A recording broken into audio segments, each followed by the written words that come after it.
کاش میرے بابا بھی آپ جیسے ہوتے، اپنی عورتوں کے لیے اتنے ہی کیئرنگ ہوتے، جبکہ وہ تو اندر بیٹھے اس بات پہ خوش ہیں کہ مجھے آپ کی شکل میں ایک باڈی گارڈ مل گیا۔ اب وہ اس بات کو بھی کسی طرح ہاشم پہ دباؤ ڈالنے کے لیے استعمال کریں گے۔ فارس نے کچھ کہنے کے لیے لب کھولے پھر بند کر دیا۔ آبدار کی مسکراہٹ گہری ہوئی۔ ہاں وہ سب سچ ہے۔ وہ چونکا۔ میں نے تو کچھ نہیں پوچھا، مگر پوچھنا تو چاہیے تھا نا۔ بیٹھیے میں بتاتی ہوں۔ اس نے لان چیئر کی طرف اشارہ کیا تو وہ دھیرے سے کرسی کھینچ کے بیٹھا۔ وہ ہر آخری موڑ پہ ایک نئی سڑک کھو دیتی تھی اور وہ چاہتے ہوئے بھی بیٹھنے پہ مجبور تھا۔ اب وہ اس کے سامنے بیٹھ گئی اور نظریں کیاریوں پہ لگے پھولوں پہ جمائے ہوئے تھی۔ وہ اسکینڈل سچا ہے میری ماں کے بارے میں۔ مسز کاردار نے خبریں چھپوائی تھیں اخبار میں کہ وہ فلاں شخص کے ساتھ۔ اس نے تکلیف سے سر جھٹکا۔ وہ خاموشی سے سنتا رہا۔ پھر بابا نے میری ماں کو قید کر دیا، کولمبو کے اسی تہہ خانے میں۔ کرنل خاور نے اس جیل کو بنایا تھا اور اس میں جھول رکھے تھے تاکہ ضرورت پڑنے پہ وہ ان کو نکال کر لے جا سکے۔ ہم لوگ کراچی چلے گئے۔ بابا نے سیاست ترک کر دی۔ ہم گمنامی کی زندگی رہنے لگے، فون نمبرز بدل دیے، سوشلائزنگ چھوڑ دی، مگر ماں کو نہیں چھوڑا بابا نے۔ اس کے سوئس اکاؤنٹ میں کافی رقم پڑی تھی، بلیک منی جو لانڈر کر کے ادھر بھیجی گئی تھی، مگر ماں کو پتا تھا کہ جس دن اس اکاؤنٹ کا کوڈ ان کو دے دیا یہ لوگ ان کو مار دیں گے۔ انہوں نے ہر تشدد سہا مگر اکاؤنٹ نہیں دیا۔ پھر ایک دن خاور ان کو نکال کر لے گیا مسز جواہرات کے پاس۔ جو کام اتنے عرصے کا تشدد نہ کرا سکا وہ مسز کاردار کے چند میٹھے بولوں، ہمدردی اور اعتماد نے کروا دیا۔ میری ماں نے ان کو ساری معلومات دے دیں اور کہا کہ وہ پیسے ان کو نکلوا دیں تاکہ وہ روپوش ہو سکیں۔ وہ زخمی تھیں، ٹھیک سے چل بھی نہیں سکتی تھیں۔ مسز کاردار نے اس اکاؤنٹ کو اپنے قبضے میں کیا، ان سے مختلف کاغذات پہ دستخط کروائے اور پھر ان کو مروا دیا۔ وہ بہت بڑی رقم تھی اور وہ آج بھی انہی کے پاس ہے۔ نہ صرف رقم بلکہ میری ماں کے لاکر میں جیولری بھی بہت تھی۔ مسز کاردار صرف ان سے بدلہ لینا چاہتی تھی۔ انہوں نے بابا کو مسز کاردار سے چھینا تھا۔ اس دن سے بابا ان سے بدلہ لینا چاہتے ہیں، وہ بولے جا رہی تھی اور وہ سنے جا رہا تھا غور سے، توجہ سے۔ مجھے بابا کا ان کی طرف التفات دیکھ کے ڈر لگتا تھا کہ بابا ان کو اپنا ہی نہ لیں، مگر اب میں جان گئی ہوں کہ وہ صرف ان کو اذیت دینا چاہتے تھے۔ مسز کاردار مجھے پسند کرتی تھی ہاشم کے لیے، مگر جب سے میں نے ان کو بلیک میل کرنا شروع کیا ہے وہ میری سب سے بڑی دشمن بن گئی ہیں۔ ہاشم کو آپ کب سے جانتی ہیں؟ اس نے اپنائیت سے پوچھا تھا۔ آبدار ابھی تک کیاری کو دیکھ رہی تھی، اداسی سے ذرا سا مسکرائی۔ اس نے میری جان بچائی تھی، میں سمندر میں ڈوب گئی تھی، وہ مجھے باہر لایا تھا، اس نے مجھے نئی زندگی دی تھی، اور تب سے ہی آپ دوسروں کے اینڈیز میں دلچسپی رکھنے لگی ہیں۔ آپ خود بھی چند لمحے کے لیے کلینیکل ڈیتھ کا شکار ہوئی تھی شاید۔ آبی نے چونک کے اسے دیکھا۔ اس کے چہرے پہ بہت سے رنگ آ کے گزر گئے، جیسے وہ ہیجان کا شکار ہوں۔ آپ کلینیکل ڈیتھ کے تجربات پہ یقین رکھتے ہیں؟ نہیں آبدار، مجھے لگتا ہے یہ لوگ خواب دیکھتے ہیں اور اس کو حقیقت سمجھ لیتے ہیں۔ وہ خواب نہیں تھا۔ آبی نے آنکھیں بند کی۔ وہ حقیقت تھی۔ میں نے پہلی دفعہ جانا تھا کہ روح اور جسم دو الگ الگ چیزیں ہیں۔ میری روح میرے جسم سے نکل گئی تھی، پانی کے اندر سے ہوتی ہوئی وہ ایک گہری تاریک سرنگ سے گزری تھی۔ سرنگ بہت لمبی تھی، اختتام پہ روشنی تھی۔ میں بہت ہلکی ہو گئی تھی، اس ہوا سے بھی زیادہ ہلکی۔ پھر میں نے دیکھا کہ میں اپنے جسم سے اوپر اٹھ گئی ہوں اور نیچے میں نے دیکھا وہ مجھے پانی سے باہر لا رہا تھا۔ اس کی شرٹ کی پشت پہ سیپی چپکی ہوئی تھی، مجھے یاد ہے وہ منظر۔ پھر کیا ہوا؟ پھر ایک آڑ تھی، سفید لکیر، مگر وہ لکیر نہیں تھی، وہ کچھ اور تھا۔ اس کے پار میری ماں کھڑی تھی اور ایک کزن جو کچھ عرصہ پہلے فوت ہوا تھا۔ وہ مجھے واپس مڑنے کو کہہ رہے تھے، شاید وہیں میں نے اسے دیکھا تھا۔ وہ ایک روشنی سے بنا وجود تھا، انسان نہیں، بس ایک وجود تھا، a being of light، سراپا نور۔ اس سے پھوٹتے رنگ بدل رہے تھے، سرخ ہو رہے تھے، جیسے وہ غصے میں ہو۔ وہ مجھ سے خفا تھا۔ میں نے بہت لوگوں کے انٹرویو کیے، یہودی، عیسائی، ہندو، حتیٰ کہ ایتھسٹ کے بھی۔ وہ کسی سے خفا نہیں تھا۔ کسی نے اس کے بدلتے رنگ نہیں دیکھے، تو میں نے کیوں دیکھے؟ سب کو اس نے علم حاصل کرنے کا اور لوگوں سے محبت کرنے کا پیغام دیا۔ میرے اوپر اس نے غصہ کیا، کچھ کہا نہیں، بس غصہ، طیش، غضب، یہی محسوس ہوا مجھے۔ کیوں؟ کیونکہ آپ نے خودکشی کرنے کی کوشش کی تھی۔ وہ ہلکا سا مسکرا کے بولا۔ وہ بالکل ٹھہر گئی، یک ٹک صاف سی دیکھے گئی۔ آپ اپنے والد کی توجہ کے لیے خودکشی کرنے جا رہی تھی، آپ نے پہلے بتایا تھا ایک دفعہ۔ یہ جان اتنی ارزاں نہیں ہوتی کہ اسے یوں ضائع کیا جائے۔ کبھی کسی خودکشی کر کے واپس آنے والے مریض کا انٹرویو کیا آپ نے؟ آبی نے نفی میں سر ہلایا۔ جو اپنی جان کو بے مقصد ہلاکت میں ڈال دیتے ہیں یا دوسروں کی جانوں کے ساتھ کھیلتے ہیں وہ توبہ کیے بغیر مر جائیں تو قابل معافی نہیں ہوتے، اس لیے شاید اس نے آپ پہ غصہ کیا ہو۔ پھر گھڑی دیکھتا اٹھ کھڑا ہوا۔ میں اب چلتا ہوں، کوئی مسئلہ ہو تو بتائیے گا۔ آبی نے بدک اسبات میں سر ہلایا۔ تھینک یو، مسز زمر کو میرا سلام کہیے گا۔ شیور۔ وہ گہری سانس لے کر پلٹ گیا۔ آبدار کی نظروں نے دور تک اس کا تعاقب کیا۔ حنین نے آج پھر سبق نہیں سنایا تھا۔ میمونہ کا فون آیا تو اس نے سر درد کا بہانہ کر دیا، لیکن وہ اصرار کرنے لگی کہ تھوڑا سا قرآن سے دیکھ کر ہی سنا دو، بس ناغہ نہ ہو۔ تب وہ وضو کر کے اپنے بیڈ پہ آ بیٹھی اور قرآن کھول لیا۔ سورہ مریم آج کل وہ حفظ کر رہی تھی۔ صفحے سے دیکھ کے سنانے لگی۔ چند آیات کے بعد ہی اس کی سانس اتھل پتھل ہونے لگی، مگر وہ تلاوت کرتی رہی۔ کہا ابراہیم نے، اے میرے رب، بے شک مجھے خوف ہے کہ تم پر اللہ کا عذاب آئے، پھر شیطان کے ساتھی ہو جاؤ۔ کہا اے ابراہیم، کیا تو میرے معبودوں سے پھرا ہوا ہے؟ البتہ اگر تو باز نہ آیا تو میں تجھے سنگسار کر دوں گا اور مجھ سے ایک مدت تک دور ہو جا۔ کہا ابراہیم نے، تیری سلامتی رہے، اب میں اپنے رب سے تیری بخشش کی دعا کروں گا، بے شک وہ مجھ پر بڑا مہربان ہے، اور میں تمہیں چھوڑتا ہوں اور جنہیں تم اللہ کے سوا پکارتے ہو، اور میں اپنے رب ہی کو پکاروں گا، امید ہے کہ میں اپنے رب کو پکار کر محروم نہ رہوں گا۔ اور پھر جب اس نے ان سے علیحدہ ہوا اور اس چیز سے جنہیں وہ اللہ کے سوا پوجتے تھے، ہم نے اسے اسحاق اور یعقوب عطا کیا، اور ہم نے ہر ایک کو نبی بنایا، اور ہم نے ان سب کو اپنی رحمت سے حصہ دیا، اور ہم نے ان کے لیے لسان الصدق نیک نامی بنائی۔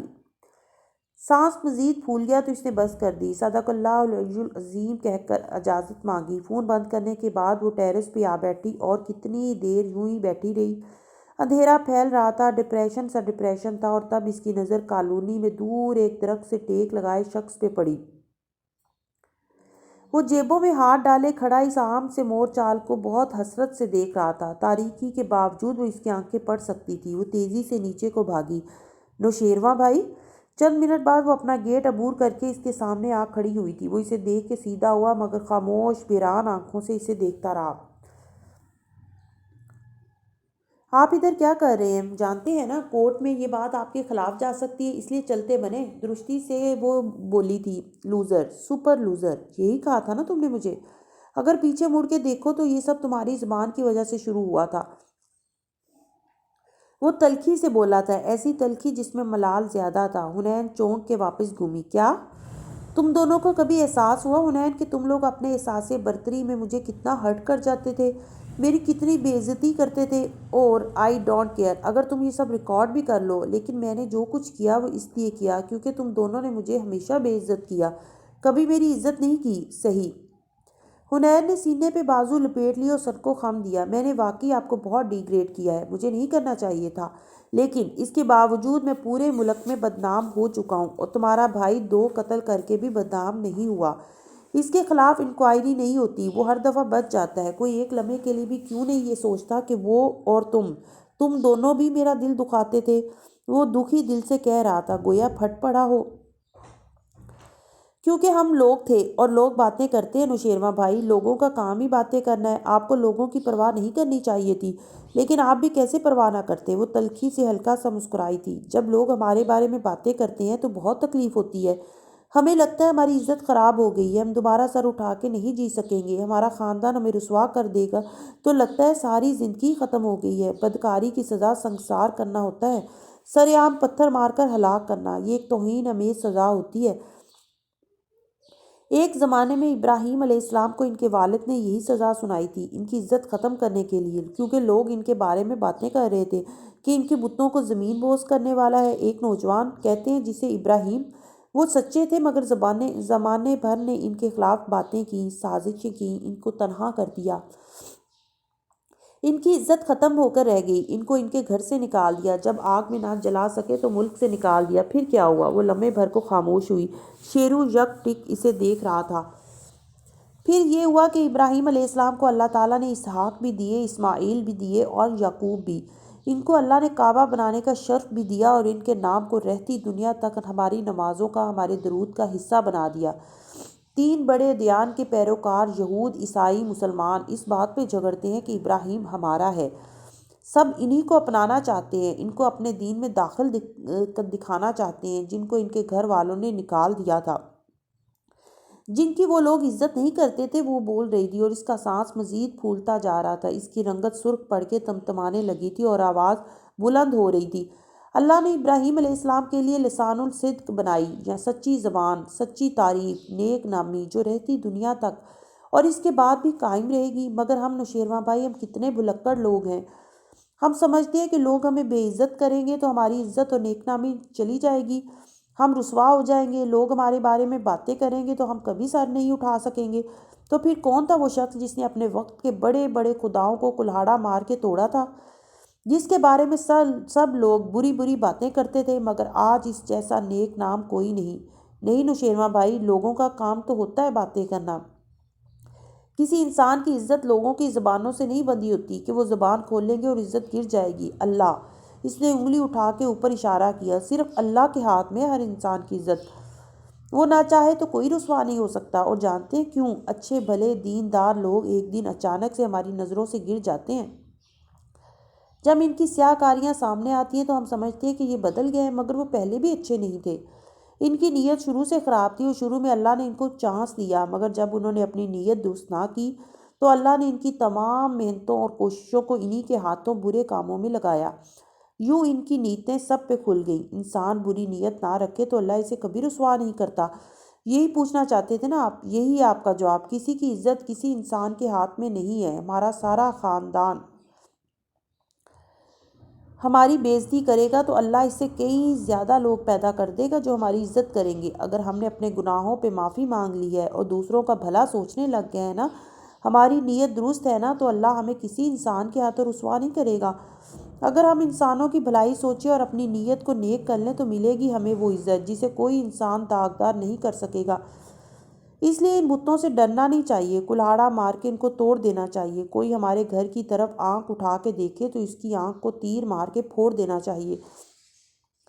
کسی کو نقصان دینے میں پہل کرنے کا نہ سوچنا ہے نہ یہ کرنا ہے، لیکن ہماری غلطیوں کی کہانیوں کے مرد کردار اگر ہم عام لڑکیوں کو یہ کہہ کے دھمکائیں کہ وہ ہماری تصاویر یا ہمارے راز پوری دنیا کو دکھا دیں گے تو ان کو کہنا چاہیے کہ جاؤ جاؤ دکھا دو سب کو، تم پھر بھی مجھے رسوا نہیں کر سکتے۔ دنیا کے سارے بد کردار مرد اکٹھے ہو جائیں وہ تب بھی تائب ہوئی، ہم عام لڑکیوں کو رسوا نہیں کر سکتے۔ یہ ہوتی ہے توبہ اور اچھی نیت۔ عزت پانا چاہتے ہیں نا آپ، تو لوگوں کے لیے بھلائی کے کام کرنا شروع کریں۔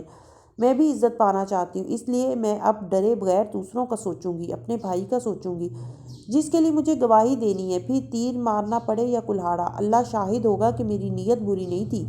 اس کی گلابی آنکھوں سے آنسو بہہ رہے تھے، چہرہ دہک رہا تھا، دل زور زور سے دھڑک رہا تھا۔ وہ سن سا ہوا اسے دیکھے جا رہا تھا۔ وہ اب اندر کی طرف مڑ گئی تھی مگر وہ ہنوز وہیں کھڑا تھا۔